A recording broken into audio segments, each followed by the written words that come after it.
بسم الله الرحمن الرحيم.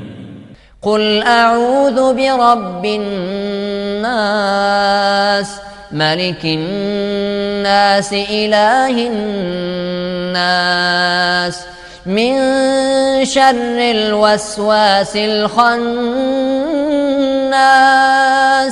الذي يوسوس في صدور الناس من الجنة والناس.